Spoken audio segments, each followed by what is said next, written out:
الله من قرأ الفاتحة.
وقال الله تعالى الحكيم في القرآن الكريم بسم الله الرحمن الرحيم إن الذين آمنوا وعملوا الصالحات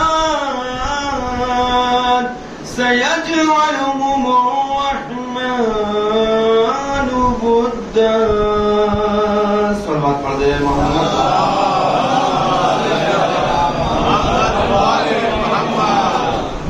آپ حضرات سے سب سے پہلے گزارش ہے ایک مرتبہ سورہ حمد 3 مرتبہ سورہ اخلاص کی تلاوت فرما کر نور الحسن ابن محمد رضا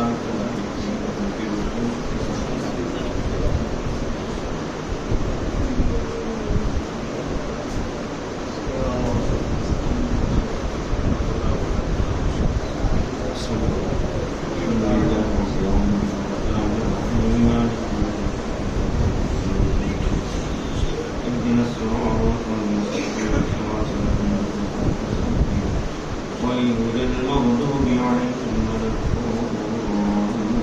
بسم الله الرحمن الرحيم. قل هو الله أحد الله الصمد لم يلد ولم يولد ولم يكن له كفوا أحد. بسم الله الرحمن الرحيم. قل هو الله أحد الله الصمد لم يلد ولم يكن له كفوا أحد. بسم الله الرحمن الرحيم. قل هو الله أحد الله الصمد لم يلد ولم يولد ولم يكن له كفوا أحد. اللهم صل على محمد وآل محمد. اللهم صل على محمد وآل محمد. اللهم صل على محمد وآل محمد. إلى أئمة المعصومين والأسرار والحق محمد وآله الطاهرين. إلى محمود المرسلين. صلوات على محمد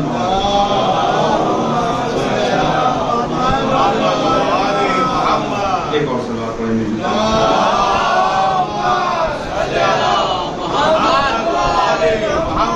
برائے السلام کے امام عصر ارواحنا له الفداء. مل جل کر صلوات پڑھیں گے.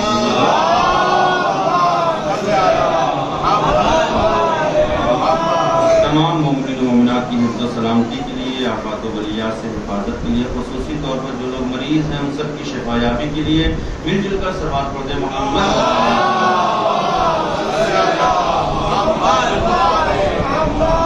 تمام زائرین سید الشہداء جو کہ کربلا کی زیارت کے لیے گامزن ہیں، راستے میں ہیں، سفر پہ ہیں، زیارت پر گئے ہوئے ہیں، کربلا مولا میں ہو چاہے نجف اشرف میں ہو، راستے میں ہو، خصوصی دعا کریں ان سب کے لیے کہ خداوند عالم تمام دشمنوں کے شر سے، شیاطین کے شر سے ان تمام زائرین کو محفوظ رکھے. ان سب کی سلامتی کے لیے ایک مرتبہ مل جل کر صلوات پڑھ دیں.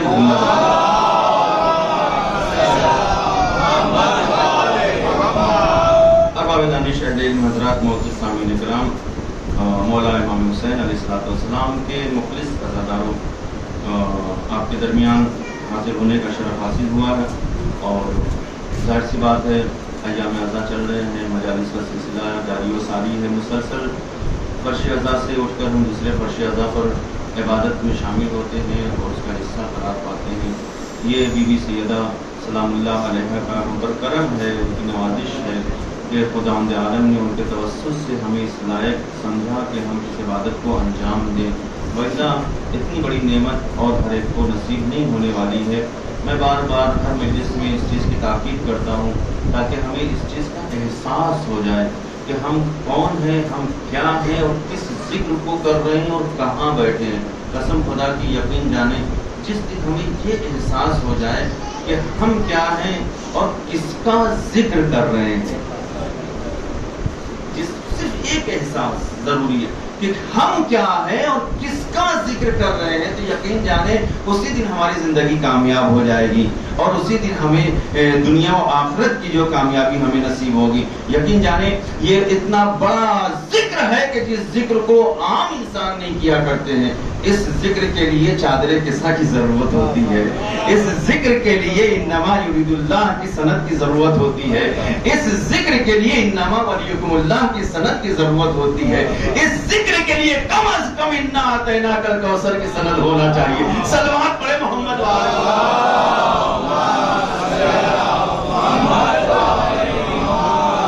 خدا کا شکر ادا کریں کہ خداوند عالم نے ہمیں اس صف میں شامل کیا ہے کہ جو ملائکہ کی صف ہے، فرشتوں کی صف ہے، اولیاء کی صف ہے، انبیاء کی صف ہے. جوک جر در جوک لوگ شامل ہو رہے ہیں اس بزم میں، اس بزم اعضا میں اور اس فرش اعضا پر. میں تو کبھی گزارش نہیں کرتا کہ جو لوگ باہر کھڑے ہوتے ہیں، میں تو کسی کو پہچانتا نہیں کہ بھائی فرش اعضا پر آئے، ریکویسٹ کرنا. ریکویسٹ کیوں کرنا؟ جسے جناب سیدہ مناسب سمجھتی ہیں اسے فرش اعضا کا دل بناتی ہیں. اب آپ تصور کریں یہ فرش اعضا کتنی بڑی نعمت ہے. آسمان کے فرشتے عبادت کو چھوڑ کر آتے ہیں. اب ہم ایک چھوٹی سی قیمتی چھوڑ کر نہیں آ سکتے. اب یہ ہمارا اپنا اپنا نصیب. صلوات پڑھیں محمد والے.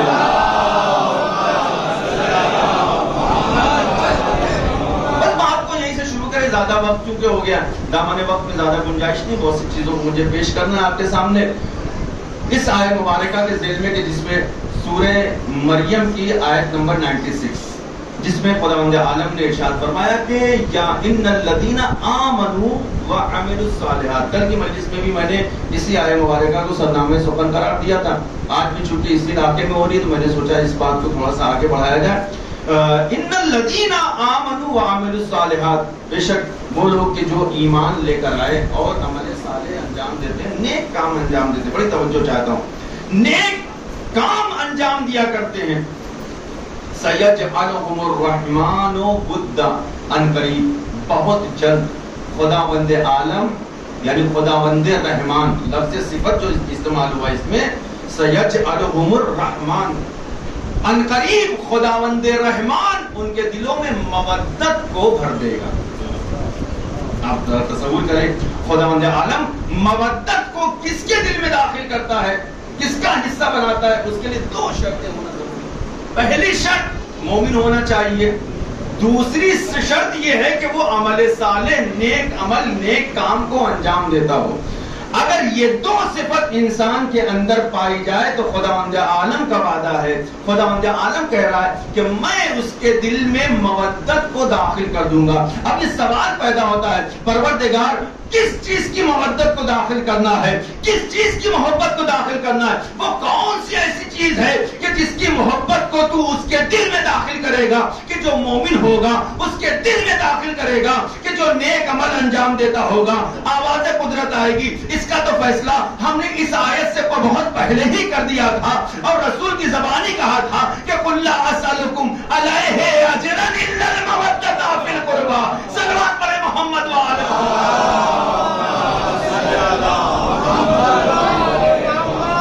اہل بیت اطہار سے مودت اختیار کرنا، یہ محبت، یہ مودت انہیں نصیب ہوگی کہ جو پاک و پاکیزہ ہوں گے، طیب و طاہر ہوں گے، جن کی نسلیں پاک و پاکیزہ ہوں گی، جن کا لہو طاہر ہوگا، جن کے اندر کوئی شک و شبہے کی گنجائش نہیں پائی جاتی ہوگی. یقین جانے یہ مودت اہل بیت اطہار وہ قیمتی گوہر ہے، وہ قیمتی شے ہے جسے خداوند عالم ہر ایک کو عطا نہیں کرتا ہے، ہر ایک کو نہیں دیتا ہے. جسے یہ ولایت حاصل ہو جاتی ہے وہ وقت کا صفی اللہ بن جاتا ہے. جسے یہ ولایت حاصل ہو جاتی ہے وہ نوح اللہ بن جاتا ہے. جسے یہ صفت حاصل ہو جاتی ہے وہ نجیب اللہ بن جاتا ہے. جسے یہ صفت حاصل ہو جائے اسے خدا وقت کا کلیم اللہ کرتا ہے. صلوات پڑھتے ہیں محمد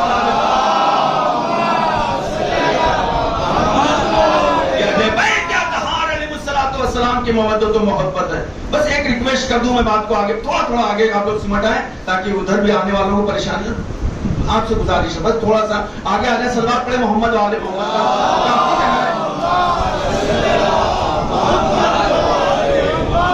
ایک اور صلوات پڑھیں مل جل کر محمد.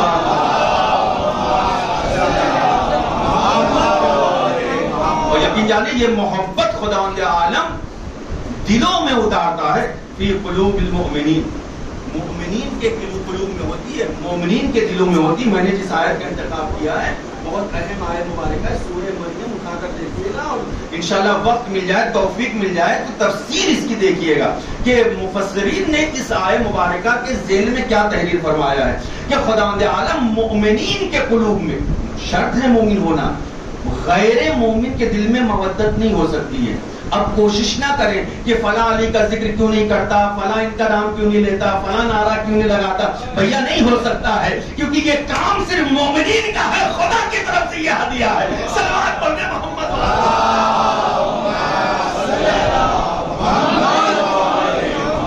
بمبئی کی زبان میں ٹینشن نہیں لینے کا کہ کون کیا کر رہا ہے، کون کیا نہیں کر رہا ہے. یہ دیکھیں کہ جو یہ ذکر کر رہے ہیں وہ کون لوگ ہیں. وہ خدا کے برگزیدہ بندے ہیں، وہ خدا کی نظر میں مومن بھی ہے اور عمل صالح انجام دینے والے. تصور کریں بہت بڑی نعمت ہے یہ. فی قلوب المؤمنین، مومنین کے دلوں میں خداوند عالم اس مودت کو قرار دیتا ہے، مودت کو بھر دیتا ہے. اور اسی مودت کے بارے میں جب امام سجاد علیہ السلام نے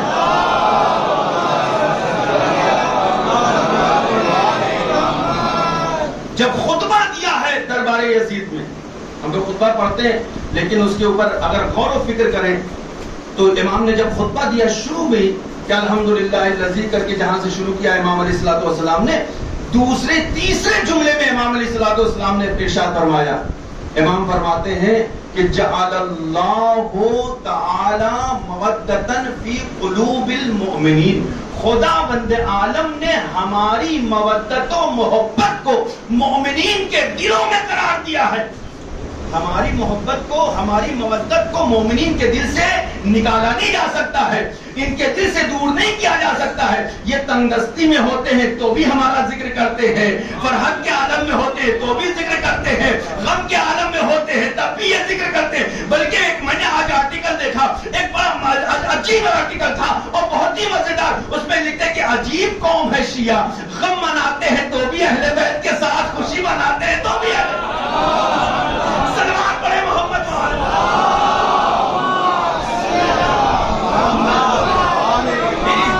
باریکی کو آپ نے نہیں سمجھا ہے۔ جملے کی باریکی یہ ہے کہ ان کا غم نہیں ہوتا، ان کی خوشی نہیں ہوتی ہے، ان کے ہاں گھروں میں ولادت، ان کی ولادتیں نہیں ہوتی ہے، ان کے ہاں گھروں میں کسی کی موت ہو جانا ان کا اپنا غم نہیں ہوتا ہے، یہ اپنے غم کو اہل بیت کے غم سے تبدیل کر دیا کرتے ہیں، اپنی خوشیوں کو اہل بیت کی خوشیوں سے تبدیل کر دیتے ہیں۔ گویا ان کی زندگی کا ہر کام، ہر فعل ان کا خود اپنے لیے نہیں ہوتا ہے، وہ اہل بیت کی خوشنودی کے لیے ہوتا ہے۔ ہم تو یہی تو کہہ رہے ہیں 1400 برس سے کہ اسی چیز کا نام مودت ہے کہ جو ہر حال میں اہل بیت کے لیے کیا جائے، زندہ رہے تو بھی ان کے لیے، مر جائے تو بھی ان کے لیے۔ سلام کرے محمد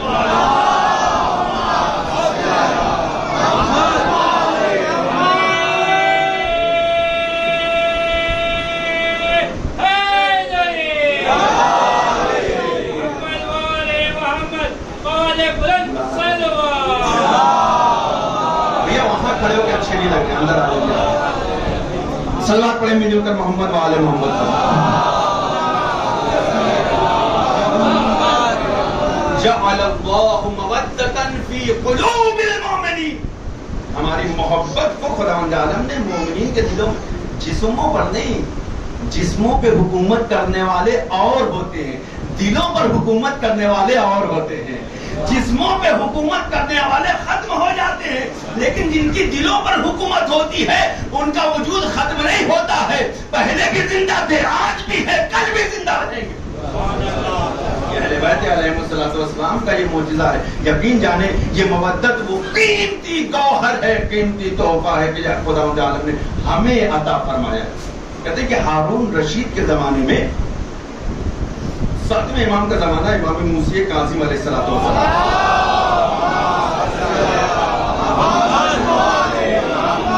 امام کا زمانہ ہے، مدینے میں آپ تشریف فرمائیں۔ ہارون رشید رسول اسلام کی زیارت کی غرض سے مدینے آتے ہیں۔ بہت غور سے سنیں، میں بہت آرام سے پڑھتا ہوں کہ رسول کی زیارت کے لیے آیا۔ اب ظاہر سی بات ہے، وقت کا بادشاہ ہے، لوگ خلیفہ کہہ رہے ہیں، ہم تو نہیں کہہ رہے، لوگ خلیفہ کہہ رہے ہیں، وقت کا بادشاہ ہے، باغ دوڑ اس کے ہاتھ میں ہے، تخت اس کے ہاتھ میں ہے، حکومت اس کے ہاتھ میں ہے، فوج اس کے ہاتھ میں، دبدبہ ہے، ایک شہرت ہے، ایک نام ہے۔ مدینے آیا، روضہ رسول کے پاس کھڑا ہو جاتا ہے، بڑی توجہ چاہتا ہوں، روضہ رسول کے پاس کھڑا ہوتا ہے اور ایک عجیب انداز میں وہ سلام کرتا ہے، کہتا ہے السلام علیکہ یبن امی رسول اللہ۔ بڑی توجہ کہ اے میرے چچا زاد بھائی، تم پر میرا سلام ہو۔ اچھا پہلے میں اس کو ظاہر کر دوں، پہلے اس نے چچا زاد بھائی کیوں کہا؟ اس لیے کہ جو اس کی کہیں نہ کہیں سے ریلیشن شپ جو تھی، کہیں نہ کہیں سے جا کے رسول اسلام سے ٹچ ہوتی تھی، رسول اسلام سے ملتی، لہذا اس بیس پر وہ دور کا رشتہ، یعنی بہت دور کا ہوتا ہے نا، کبھی کبھی شہروں میں ہم لوگ نکالتے ہیں، وہ چچا کے بابا کے چچا کے، ان کے سالے کے، ان کے سالے کے، ان کے لڑکے کے، ان کے لڑکے کا بھائی جو میرا دوست ہے، میرا رشتہ دار ہے، کتنا لمبا رشتہ ہو جاتا ہے، اب وہ آپ خود بھی نہیں سمجھ پائیں گے کون سا رشتہ ہوا۔ صلوات پڑھے محمد والے۔ انسان کیا اپنا نام و نمود پیدا کرنے کے لیے کہیں نہ کہیں سے ریلیشن نکال لیتا ہے۔ مثلاً جو ہے اپنا دبدبہ حاصل کرنے کے لیے، اپنا نام کرنے کے لیے، اپنا جو ہے کیا نام ہے لوگوں میں اپنی شان بڑھانے کے لیے لوگ کہتے ہیں میرا ان سے بڑا تعلق ہے، ان سے میری ریلیشن شپ ہے، میں ان سے فلاں فنکشن میں ملا تھا، فلاں جشن میں ملا تھا، وہ تو ان کے ساتھ میں کھڑے ہو کر فوٹو، بھیا آج کو زمانہ کوئی بھی سیلفی لے سکتا ہے سیلفی کا کوئی معیار تو نہیں ہے نا، ہم کھڑے ہو کے کسی کے ساتھ بھی سیلفی کروا لیں، لیکن اصل حقیقت تو یہ ہے کہ جب وہ خود بلا کے آپ کے ساتھ فوٹو کھنچوائے، صلوات پڑھے محمد وعلی بھائی رسول کے روضے کے پاس ہم جا کے لاکھ یہ کہیں کہ ہمارا رشتہ ان سے، جب تک رسول نہ کہیں کہ یہ میرا رشتہ دار ہے، اللہ اکبر، رسول جب تک نہ کہیں میرا رشتہ دار ہے، اس وقت تک وہ رشتہ دار نہیں ہوگا، اس وقت تک وہ عزیز نہیں ہوگا، اس وقت تک وہ قرابت دار نہیں ہوگا۔ عزیز اور رشتہ دار قرابت دار اس وقت ہوگا جب دعویٰ ادھر سے بھی ہوگا، اتنی دور کی رشتہ داری۔ اس نے کہا کہ میرا سلام ہو اے میرے چچا زاد بھائی، آپ پر میرا سلام، بڑی توجہ چاہتا ہوں، آپ پر میرا سلام۔ پورا مجمع جمع ہوا تھا، جب بادشاہ شاہ پہلے آتا تھا، پہلے تو ہمارے بچپنے میں جب کہیں سے ہاتھی گزر جاتا تو لوگ بھیڑ لگ جاتی تھی، آپ کو یاد ہوگا بزرگوں کو، کہیں سے کوئی گھوڑا بھی گزر جاتا تھا، کہیں سے اونٹ گزر جاتا، پوری بھیڑ لگی۔ اب ظاہر سی بات ہے ہزاروں کی تعداد، سینکڑوں کی تعداد میں تو اونٹ تو رہے ہی ہوں گے، بچے بھی ہوں گے، بزرگ بھی ہوں گے، جوان بھی ہوں گے، پورا مدینہ اکٹھا ہے۔ اس کے ساتھ جو لشکر آیا وہ ہے، کسی میں جرت ہے کہ جو اس کا جواب دے؟ کوئی ہے جواب دے سکتا ہے اس کا؟ روضہ رسول کے سامنے کھڑا ہے، بڑی توجہ چاہتا ہوں، اور وہ اتنا بڑا دعویٰ کر رہا، اے میرے چچا زاد بھائی، تم پر میرا سلام ہو۔ کسی میں جرت نہیں ہے کہ جو اس کا جواب دے سکے، کسی میں اتنی طاقت ہی نہیں ہے، اتنا دبدبا ہی نہیں ہے۔ ایک مرتبہ جب پورا مجمع خاموش رہا، سب لوگ خاموش رہے، ادھر سے امام موسیٰ کاظم اٹھتے ہیں، آپ اٹھنے کے بعد قریب روضے کے جاتے ہیں اور بآواز بلند کہتے ہیں، السلام علیکہ یا رسول اللہ، السلام علیکہ یا رسول اللہ۔ ایک مرتبہ آپ نے جیسے ہی اس جملے کے ساتھ کا سلام کیا ہے کہ اے رسول آپ پر میرا سلام ہو، آپ پر میرا سلام ہو، ایک مرتبہ سارا مجمع آپ کی طرف متوجہ ہو گیا۔ آخر یہ کون شخص ہے کہ جو اس طرح سے سلام کر رہا ہے؟ ابھی تو اس نے کہا تھا میرا چچا زاد بھائی، بڑی توجہ چاہتا ہوں، میرا چچا زاد بھائی، وہ کہو کر اس نے سلام کیا۔ یہ کون شخص آ گیا کہ جو اس طرح سے برملا سلام کر رہا ہے؟ ایک مرتبہ سارا مجمع ادھر متوجہ ہوتا ہے، امام کی طرف متوجہ ہوتا ہے، ادھر سے ہارون کے دل میں کھلبلی مچتی ہے، ہارون قریب جاتا ہے اور جانے کے بعد امام سے کہتا ہے کہ آپ کی کون سی رشتہ داری ہے رسول اسلام سے؟ آپ نے کس طرح سے کہہ دیا کہ آپ کے یہ رشتہ دار ہیں؟ یہ کیسے ممکن ہو سکتا ہے؟ یہ تو میرے چچا زاد بھائی ہے۔ ایک مرتبہ امام علیہ الصلوۃ والسلام مسکراتے ہیں، چہرے پر مسکراہٹ آتی ہے، امام فرماتے ہیں جانے دے، یہ بات یہیں پہ چھوڑ دے، یہیں پر ختم کر دے، بات آگے بڑھے گی تو دور تک چلی جائے گی۔ ایک مرتبہ وہ کہتا نہیں، آپ کو دلیل دینا پڑے گا۔ اللہ اکبر، اللہ اکبر، آپ کو دلیل دینا پڑے گا۔ یا جد، السلام علیکہ یا جدی، آپ نے یہ کہا کہ اے جد، میرے جد، آپ پر میرا سلام ہو، تو اس کی آپ کو دلیل دینا پڑے گا۔ بڑی توجہ چاہتا ہوں۔ ایک مرتبہ جیسے ہی ادھر سے اصرار بڑھا، ہارون کا اصرار بڑھا، امام کہتے کہ کیا دلیل دے دوں؟ کہا کہ ہاں بالکل دلیل دیے، تاکہ یہ مجمع سنے کہ آپ کے جد کیسے ہوئے، جبکہ نسل جو چلتی ہے بیٹے سے چلتی ہے۔ آپ فاطمہ زہرا کی اولاد میں سے ہیں، رسول کا کوئی بیٹا نہیں تھا، ان کی نسل بیٹے سے نہیں چلی ہے، تو کس طریقے سے آپ نے اپنے آپ کو اپنے آپ کو کہا کہ میرے جد، آپ پر میرا سلام ہو؟ بڑی توجہ۔ امام مسکراتے، کہا کہ قرآن پڑھا ہے؟ کہا کہ ہاں قرآن تو پڑھا ہے۔ کہا کہ قرآن میں کیا یہ جملہ نہیں ہے کہ جناب عیسیٰ مریم کے بیٹے تھے؟ اللہ اکبر، اللہ اکبر۔ یا عیسیٰ ابن مریم کہہ کے خداوند عالم نے ارشاد کیا ہے کہ نہیں؟ کہا کہ ہاں خداوند عالم نے کہا ہے کہ عیسیٰ جناب مریم کے فرزند تھے۔ ایک مرتبہ امام مسکراتے کہتے ہیں کہ عیسیٰ مریم کے فرزند ہو سکتے ہیں، ہم فاطمہ کی نسل میں ہو کر رسول کی اولاد نہیں ہو سکتے۔ جیسے امام کا یہ جملہ سنا، کہتا کہ نہیں، یہ دلیل جو زیادہ کانے کو نندا نہیں ہے، کچھ اور دلیل دیجیے۔ اچھا جب انسان جو ہے نا ناک کے بل جو ہے زمین پہ خود ہی اپنے آپ کو رگڑنا چاہے تو اس کے لیے کوئی چارہ نہیں. کہتا کوئی اور مثال دیے, کوئی اور دلیل دیے. امام نے کہا سننا چاہے گا؟ کہا کہ ہاں بالکل ہم دلیل سننا چاہیں. بڑی توجہ میرے جوانوں. کہا کہ میں بالکل سننا چاہوں گا. ایک مرتبہ امام فرماتے کہ اچھا تو نے قرآن پھر سے پڑھا ہے کہ نہیں؟ کہا کہ ہاں قرآن تو پڑھا ہے. بار بار امام یہ جملہ کہہ کر بتانا چاہ رہے ہیں کہ حسبنا کتاب اللہ کہنے اس کا مطلب یہ نہیں ہے کہ قرآن تمہارے دلوں میں بھی اتر گیا ہو. حسبنا کتاب اللہ کہنے کا دعویٰ کا یہ مطلب نہیں ہے کہ تم قرآن پر عمل بھی کرتے ہو. قرآن ظاہری طور پر تمہارے پاس ہے لیکن نہ اس کی آیتوں سے تم موافق ہو, نہ اس کی تفسیر سے تم آشنا ہو. صلوات پڑھیں محمد.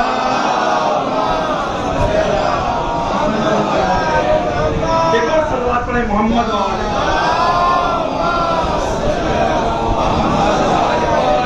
ایک مرتبہ امام علیہ السلام کہا کہ آپ فرماتے ہیں کہ میں دلیل دینا چاہتا ہوں. کہا کہ ہاں آپ دلیل فرمائیے. پورا مجمع ہے مدینے میں لگا ہوا, لوگ سن رہے ہیں اس دلیل کو. امام فرماتے ہیں اگر قرآن پڑھا ہے تو اس آیت مباہلہ کو بھی تو نے پڑھا ہوگا. کہا کہ ہاں آیت مباہلہ کیا؟ کہا خود پڑھ کے بتا کہ آیت مباہلہ کیا ہے. ہر مسلمان کو پتا ہے نا کہ آیت مباہلہ کیا ہے, مباہلے میں کون سی آیت کیا نازل ہوئی تھی. ایک مرتبہ اس نے پڑھنا شروع کیا ومن حاجک, جیسے اس نے آیت کو پڑھنا شروع کیا ابنا انا و ابنا اکم پہ آیا تھا. امام نے کہا بس یہیں پر رک جا, میرا مطلب یہیں پر ہے, ذرا مجھ کو اتنا تو سمجھا دے کہ ابنا انا و ابنا اکم, رسول کو یہ حکم دیا جا رہا ہے کہ تم اپنے بیٹوں کو لے کر آؤ, ہم اپنے بیٹوں کو لے کر آؤ. ذرا یہ مجھے بتا دے کہ رسول کا جب کوئی بیٹا نہیں تھا تو مباہلے میں رسول کسے لے کر گئے تھے؟ اگر بیٹا لے کر گئے ہیں تو قرآن کی وہ تفسیر ہے اور وہ رسول کا بیٹا ہے. اگر رسول بیٹا نہیں لے گئے تو قرآن کی بھی مخالفت ہے, اللہ کے کلام کی بھی مخالفت ہے. ایک مرتبہ سارا مجمع سن رہا ہے, ہارون کا سر شرم سے جھکا ہوا ہے. امام کہتے ہیں آخر بیان کیوں نہیں کرتا کہ بیٹے کون تھے؟ وہ کہتا ہے بیٹوں کی جگہ حسن کو لے کر گئے تھے, حسین کو لے کر گئے تھے. امام مسکراتے ہیں, فرماتے ہیں کہ جنہیں خدا نے رسول کا بیٹا کہا ہو, اب دنیا میں کیا مجال کہ انہیں اپنا بیٹا نہ کہے. صلوات پڑھے محمد.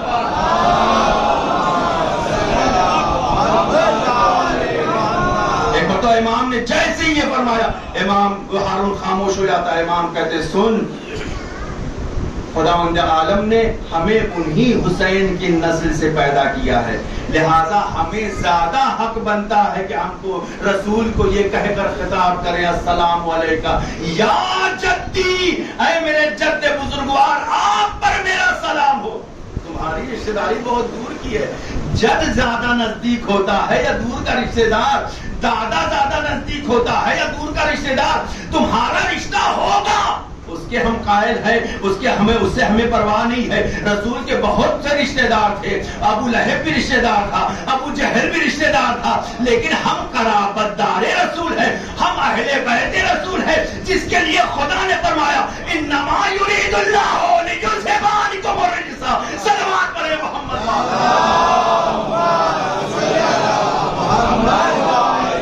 اچھا جب کچھ نہیں بن پڑی, ایک مرتبہ شرم کے مارے اس نے سر کو جھکایا اور آگے کی طرف بڑھنے لگا. اب ظاہر سی بات ہے جب انسان باہر جائے گا تو شرمندہ ہی ہوگا. شرم کے بارے وہ بچانے لگا. تھوڑی دور چلا تھا, پیچھے مڑ کر, بڑی توجہ, پیچھے مڑ کر پھر سے واپس آتا ہے. میں اپنے اصل نتیجے کی طرف آ گیا. امام سے آ کر عرض کرتا ہے, کہتا ہے کیا بات ہے, حکومت ہمارے پاس, دولت ہمارے پاس, دبدبہ ہمارے پاس, تخت ہمارے پاس, پروپیگنڈا ہم کرتے ہیں, سب کچھ ہم کرتے ہیں, اس کے باوجود بھی لوگ آپ ہی کی طرف کھینچ کر کیوں جاتے ہیں؟ اللہ اکبر, اللہ اکبر. سنیں جملہ میں عرض کر رہا ہوں, امام کی زبانی, اور جو جواب دیا امام نے, کیا وجہ ہے لوگوں کے دل آپ کی طرف جاتے ہیں؟ امام نے بڑا حسین جواب دیا. امام فرماتے ہیں اس کی وجہ یہ ہے کہ تمہارا دبدبہ, تمہاری حکومت, تمہارا جو کچھ مشن ہوتا ہے یہ سارا جسموں تک محدود رہتا ہے. خداوند عالم نے ہماری محبت و مودت کو مومنین کے دلوں میں داخل کر دیا ہے. تعصب ہے قیامت یہ مودت ختم نہیں ہو سکتی. صلوات پڑھیں محمد.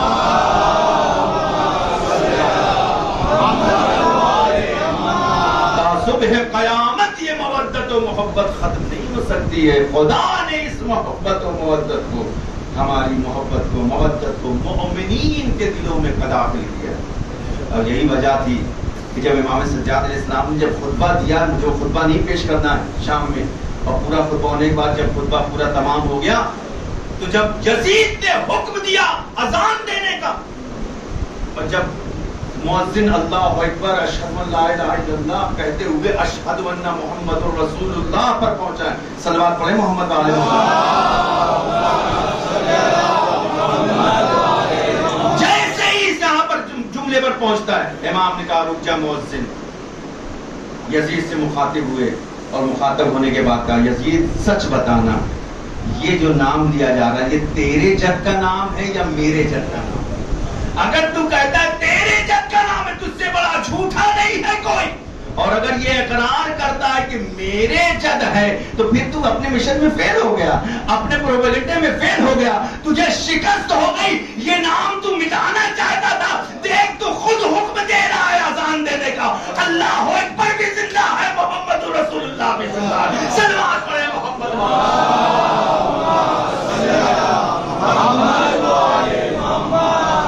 امام علیہ الصلوۃ والسلام نے فرمایا کہ میرے جد ہیں, اور ان کی محبت کو, ہماری محبت کو خداوند عالم نے تمام مومنین کے قلوب میں داخل کیا. اور یہ مودت کا ہی تقاضا ہے, یہ محبت ہی ہے کہ آج پوری دنیا کے کونے کونے, گوشے گوشے سے لوگ حسین علیہ الصلوۃ والسلام کے روضے کی طرف جا رہے ہیں. میں نے کل عرض کیا تھا کہ پہلے 100 کی تعداد ہوتی تھی, سینکڑے میں گنا جاتا تھا, پھر 1000 میں گنا جانے لگا. وہ بڑا سخت مرحلہ تھا جب 100 اور سینکڑے والی بات تھی. 1000 والا جب معاملہ تھا, سینکڑے اور 1000 والا, تو اس وقت بڑا سخت مرحلہ تھا. لوگ اپنا خون دے دے کے جایا کرتے تھے, اپنی جان دے کر جایا کرتے, اپنے بچوں کی جان کا نذرانہ پیش کر کے جایا کرتے تھے. لیکن آج وہ وقت ختم ہوتے ہوتے لاکھوں میں وہی مجمع بدلا, لاکھوں سے کروڑوں میں آیا, 1 کروڑ ہوا, 2 کروڑ ہوا. آج کی جو نیوز ہے وہ 8 کروڑ کے اوپر مجمع پہنچ چکا ہے. اللہ آپ تصور کریں کون سی محبت ہے, کون سی مودت ہے آخر یہ کہ جو حسین کی طرف بلا رہے. ہر ایک چلا جا رہا ہے, ہر ایک کربلا کی طرف. ایسا نہ سوچیں عزیزوں کہ میں بس ایک روایت, چونکہ بہت ضروری سے ہم 40 سے نزدیک ہے, ایک روایت میں پیش کروں, چھٹے امام سے میں پیش کرتا ہوں. صلوات پڑھیں محمد علیہ.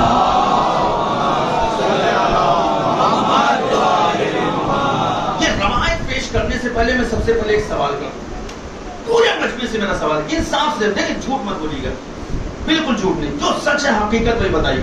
کیا پورے مجمع میں کوئی ایسا ہے کہ جس کا کربلا جانے کا دل نہیں کرتا؟ کوئی ہے, کوئی کربلا نہیں جانے کا دل کر رہا؟ پورے مجمع میں کوئی ہے؟ صحیح بتائیے گا. سب کا دل کر رہا ہے کربلا جانے کا. تو جس کا دل کر رہا ہے کربلا جانے کا, وہ ایک مرتبہ نعرہ لگائے, لبیک یا حسین.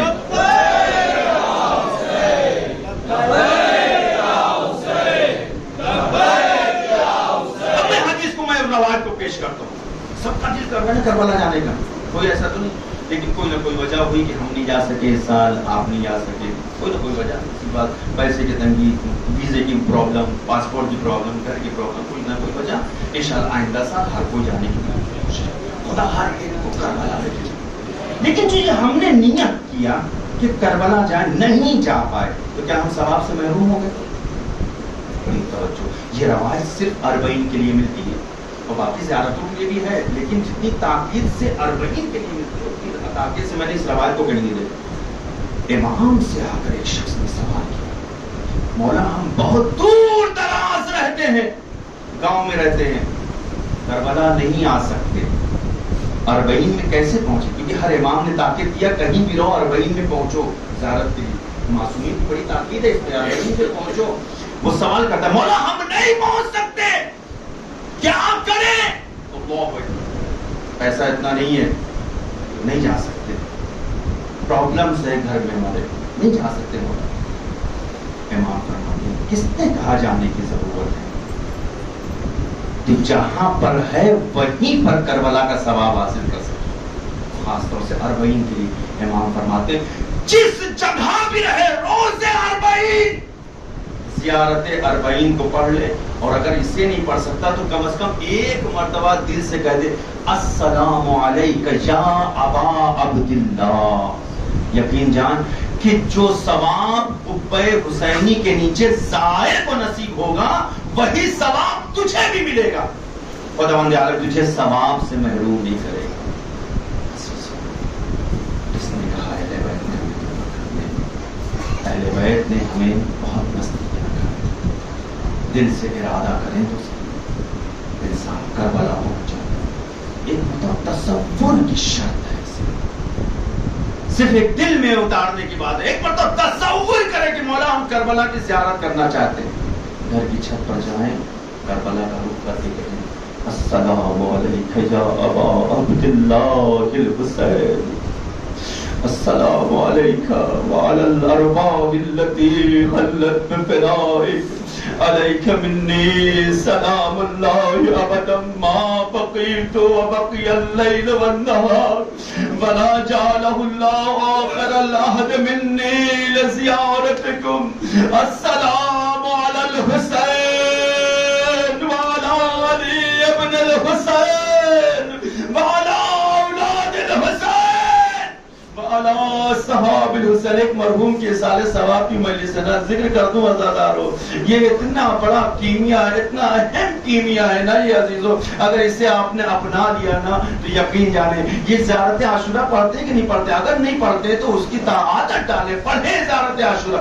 زیارت عاشورہ کا ایک جملہ ہے عزیزو جس میں بیان ہوتا ہے اللہم ارزقنا شفاعت الحسین یوم الورود، یوم الورود، خدایا خدایا ہمیں حسین کی شفاعت نصیب فرما۔ کب؟ کون سے دن، کون سے وقت؟ یوم، یوم کہتے ہیں دن کو، ورود کہتے ہیں انٹری کو، اس کا ٹرانسلیٹ کریں ورود۔ دیکھا ہوگا آپ لوگ باہر جاتے ہیں درب ورود ہی لکھا رہتا ہے، داخل ہونے کی جگہ یا انٹری کرنے کی جگہ، یوم الورود، اس دن جب ہم داخل کیے جائیں گے۔ اس کا صحیح ترجمہ یہی ہے، علماء بیٹھے ہوئے یہاں پر، اگر کچھ غلطی ہو اس کی اصلاح فرمائیں گے۔ یوم الورود، بعض لوگوں نے کہا کہ اس سے مراد قیامت کا دن ہے، لیکن جو مفسرین نے اس کی تفسیر کیا وہ بیان فرماتے نہیں، اس سے مراد قیامت کا دن نہیں ہے۔ ہر عزادار کے دل میں آرزو ہے کہ نہیں کربلا کی زیارت کرنے کی، ہر عزادار چاہتا ہے کہ امام حسین کی زیارت ہو، تو ایک دعا ہم لوگ کرتے ہیں اللہم ارزقنا شفاعت الحسین یوم الورود، پالنے والے ہمیں حسین کی شفاعت نصیب فرما، اس وقت کہ جب ہمیں قبر میں اتارا جا رہا ہو، جس دن ہمیں قبر میں اتارا جا رہا ہو۔ جب ہمیں قبر میں اتارا جاتا ہے نا تو گھر والے اس کے بعد اتارنے کے بعد چھوڑ کر چلے جاتے ہیں، عزیز چلے جاتے ہیں، رشتہ دار چلے جاتے ہیں، اقارب چلے جاتے ہیں، دوست احباب چلے جاتے ہیں، کوئی نہیں ہوتا ہے۔ قبر کی تنہائی ہوتی ہے، قبر کا اندھیرا ہوتا ہے، ہولناک منظر ہوتا ہے، تنہا مرنے بھالا ہوتا ہے اور کوئی نہیں ہوتا ہے، صرف چاروں طرف اندھیرا ہوتا ہے۔ روایت کہتی ایسے وقت میں جب کوئی مددگار نہیں ہوتا ہے، جس کی زیارت کی تمنا زندگی بھر تھی نا، وہ حسین وہاں آتا ہے۔ میرے چاہنے والے گھبرانے کی ضرورت نہیں ہے، پریشان ہونے کی ضرورت نہیں ہے، تذبذب میں آنے کی ضرورت نہیں ہے، یہاں پر میں تیری مدد کے لیے ہوں۔ یوم الورود، حسین اس وقت آ گئے۔ قربان جائیں ہماری جانیں آیت اللہ علامہ دستغیب شیرازی اپنی کتاب میں نقل فرماتے ہیں کہ مومن کا انتقال ہو گیا، اسے قبرستان میں دفن کر دیا گیا اور لوگ دفن کر کے چلے گئے۔ اس کے دوست نے کئی دن کے بعد اپنے دوست کو خواب میں دیکھا۔ خواب میں کیا دیکھتا ہے؟ اس نے خواب میں دیکھا کہ میرا دوست آیا، اس نے اسے شکایت کرنا شروع کہا کہ بیٹ میرے دوست تم نے یہ وعدہ کیا تھا کہ میں جلد تمہارے خواب میں آؤں گا، اتنا دن گزر گیا، آپ نے کہا تھا میں عذاب میں مبتلا تھا۔ اللہ اکبر، سنیں گے عزادارو، میں عذاب میں مبتلا تھا، قبر کے عذاب میں مبتلا تھا، آخر آج کیسے آنا ہوا؟ کہ تم آ گئے. سنو کیسا دارو کہتا ہے کہ اس آج آنے کی وجہ یہ ہے کہ کسی ایک مرد مومن کو قبرستان میں لا کر دفن کیا گیا. اس کے دفن کرنے کی وجہ سے ہماری قبروں پر سے عذاب اٹھا لیا گیا. وہ کہتا ہے قبر پہ سے عذاب کیسے ہٹایا گیا؟ کہا کہ ہمارے کانوں میں ایک آواز گونجی کہ ہوشیار ہو جاؤ، آمادہ ہو جاؤ، حسین آ رہے ہیں، حسین کے بابا آ رہے ہیں. یہ سننا تھا کہ ساری قبروں میں اجالا ہو گیا، نور پھیل گیا. حسین کا قدم پڑنا تھا، ہماری تاریک قبریں روشن ہو گئی. فرشتہ آ کر ہمیں خوشخبری دیتا ہے مبارک ہو، اس کی وجہ سے تم پر سے بھی عذاب کو ہٹا لیا گیا. سنو گے عزادار ہو، وہ کہتا ہے مجھے اس سے مطلب نہیں ہے کہ امام حسین اس کے پاس آئے، لیکن ایک سوال میرے ذہن میں اس وقت سے، میں آیا ہوں تیرے خواب میں اس لیے کہ جا کر اس کے گھر والوں سے معلوم کر کہ یہ کون سا عمل انجام دیتا تھا کہ خود حسین اس کی زیارت کے لیے آئے. اللہ اکبر، اللہ اکبر، جزاکم ربکم خیر الجزا. خود حسین اس کی زیارت کے لیے آئے ہیں.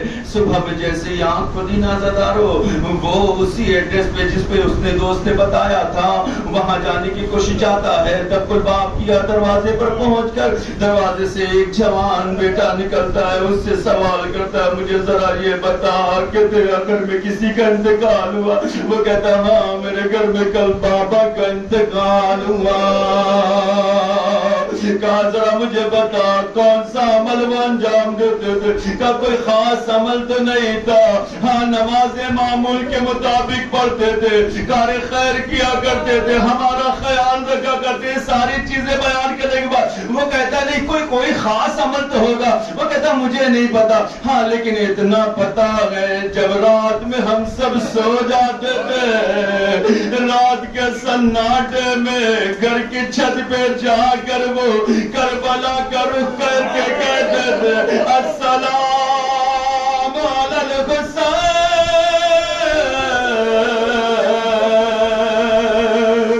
السلام علی الحسین. وہ کہتا ہاں اب سمجھ میں آیا، ارے زندگی بھر حسین کی زیارت کی تمنا دی، اس لیے خود حسین زیارت کو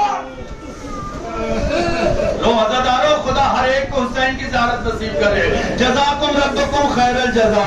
لیکن عزادارو سمجھے آپ کچھ، حسین کو جس نے یاد کیا نا حسین اس کی مدد کے لیے آئے. قبر کی تنہائی کا منظر تھا لیکن حسین وہاں پر بھی آ گئے. ہاں حسین کے نور سے قبریں جو تاریک تھی نا وہ روشن ہو گئی، جن پر عذاب ہو رہا تھا عذاب ختم ہو گیا. صرف ایک ابا عبداللہ کی یاد میں نا، صرف ایک زیارت کی وجہ سے، ایک مومن کے چاہنے کی وجہ سے، صرف مومن نے دل سے پکارا تھا. ہاں اس لیے حسین قبر میں ہی آ گئے تاکہ مومن کی زیارت ہو جائے. میں کہوں گا مولا حسین بڑی معذرت، ایک عام سا مومن جب پکارتا ہے تو آپ آ جاتے ہیں. کاش اس وقت بھی آتے جب نن سکینہ تماچوں پہ تماچے گا رہی تھی. ارے شیر تازیانے جزاکم ربکم خیر الجزا. شیر تماچے مار رہا تھا. آزادارو سکینہ روتی ہوئی جب بابا کی شہادت ہو گئی نا، خیموں میں آگ لگی، خیمے جلنے لگے. بچی ہے نا 3.5 برس کی معصوم بچی، کبھی دیکھا ہے عزادارو ایک معصوم سی بچی 3.5 برس کی ہو؟ عزادارو گھر والے بھی کہتے ہیں نا دیکھو اس کو مارنا نہیں، اسے اذیت نہ دینا، یہ بہت ہی معصوم ہے، یہ بہت چھوٹی ہے، اس کو کوئی بڑا تماچے نہیں مار سکتا. لیکن سن سکو گے عزادارو، برداشت کرو گے؟ جو سکینہ کو تماچے لگے ہیں وہ معمولی انسان کے نہیں تھے، ایک فوجی کا تماچا. ارے شمر جیسا فوجی سکینہ کو تماچے. جزاکم ربکم خیر الجزا. یہی وجہ ہے عزادارو ایک عالم دین نے سکینہ کو خواب میں دیکھا. خواب میں دیکھتے کہتے سکینہ آتی کہتی ہے عالم دین میرے قبر میں پانی آ گیا ہے، میرے قبر کی جگہ کو تبدیل کر دیا جائے. بس عزادارو سننا گے. بڑی مشقتوں کے بعد, بڑی مشقتوں کے بعد, بڑی ریاضتوں کے بعد نفش قبر کیا گیا. دیکھا قبر پانی میں سے بھری ہوئی ہے. ہاں عزادارو, میں ایک جملہ رک کر کہوں, سکینہ زندگی میں پانی نہ ملا, شاید کچھ سکون مل جائے. آزادارو, وہ عالم کا بیان سنو گے آزادارو, اگر سمجھ گئے نا تو گھروں تک روتے ہوئے جاؤ گے. جب تصور کرو گے نا آنکھوں میں آنسو آئیں گے. ایک مرتبہ وہ عالم کہتے ہیں کہ ننھی سی لید کو جب کھودا, ایک چھوٹا سا جنازہ ہم نے نکالا, لیکن میری آنکھوں نے دیکھا ارے گالوں سے ابھی بھی خون بہ رہا. تماچے کا نشان, یہ سوچتے عالم بے ہوش ہو گئے. جب ہوش میں آیا نا پوچھا کیا آخر یہ بے ہوش ہونے کا سبب کیا تھا. وہ عالم کہتے ہیں ارے کیسے بتاؤ, ارے کلتا جسم سے چپکا تھا, چہرے پہ تماچے کا نشان, انگلیوں کا نشان, کانوں سے خون بہ رہا تھا. جیسے سکینہ اب بھی کہہ رہی ہو, اے چچا سکینہ کو بچانے آ جاؤ, اے بابا سکینہ کو بچانے.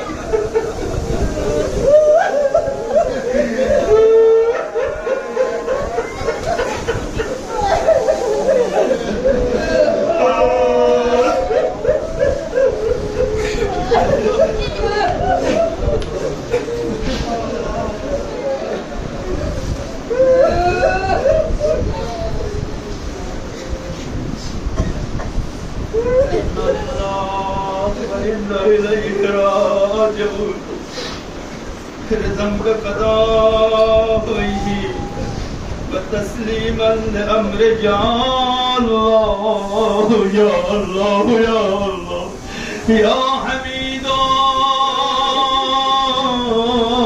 یا محمود